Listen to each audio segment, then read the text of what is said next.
पुलवामा हमले की आज छठी बरसी है।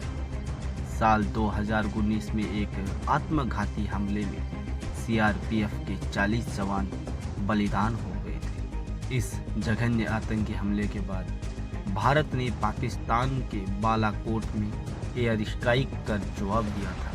पुलवामा हमले को 6 साल हो गए हैं। 14 फरवरी 2019 को सीआरपीएफ की करीब 78 बसें 2500 जवानों को लेकर जम्मू कश्मीर नेशनल हाईवे से गुजर रही थी। जवानों का यह काफिला बिना अन्य वाहनों की आवाजाही को प्रभावित किए बगैर श्रीनगर के लिए बढ़ रहा था।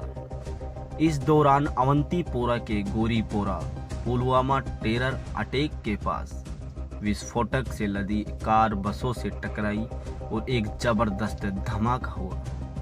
इस हमले में 40 जवान बलिदान हो गए। यह हमला इतना भयानक था कि जवानों के शरीर बुरी तरह से छिटक गए।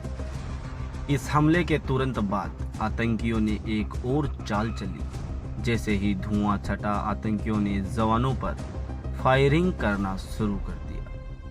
सैन्य जवानों ने किसी तरह खुद को संभाला और जवाबी कार्रवाई में आतंकियों पर पलटवार किया, जिसके बाद आतंकी भाग गए। घटना स्थल पर जब राहत दल पहुंचा तो वहां का नजारा दिल दहला देने वाला था। चारों ओर बिखरा खून और मांस के टुकड़े देख रूह कांप जाए। आनन फानन में रेस्क्यू ऑपरेशन शुरू किया गया और घायलों जवानों को आर्मी के बेस हॉस्पिटल में ले जाया गया। सेना पर इस हमले की जिम्मेदारी जैश ए मोहम्मद ने ली। आतंकियों की इस कायरनामा हरकत से भारतीयों का गुस्सा उबाल पर था। सबकी जुबां पर एक ही नाम था, बदला।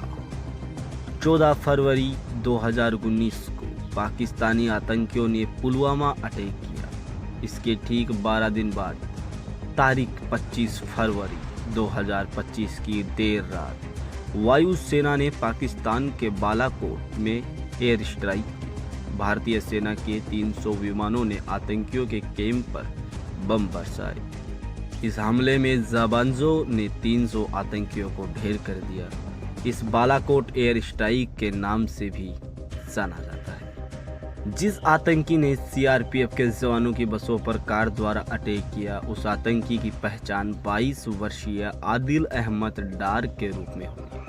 यह आतंकी पुलवामा हमले के 2 साल पहले ही आतंकी संगठन से जुड़ा था। मार्च 2018 में परिवार ने आखिरी बार आदिल को देखा था। उस समय वह साइकिल से कहीं बाहर निकला था और फिर कभी वापस लौट कर नहीं आया। आत्मघाती हमले को अंजाम देने वाले आदिल को पुलिस ने करीब 6 बार अलग अलग मामलों में हिरासत में भी लिया था, लेकिन हर बार उसको वार्निंग देकर छोड़ दिया गया। पुलवामा हमले के बाद सेना आतंकियों की तलाश में जुट गई। पहाड़ों से लेकर जंगलों तक सेना का पहरा था। दिन रात जवानों ने सर्च ऑपरेशन चलाया। इस दरमियान 18 फरवरी 2019 को सुरक्षा बलों ने उस आतंकी को ढेर किया जिसने पुलवामा आतंकी हमले की प्लानिंग तैयार की थी। जैश ए मोहम्मद के इस आतंकी का नाम कामरान था। सुरक्षा बलों ने लंबी चली कार्रवाई में इस आतंकी को ढेर कर दिया था।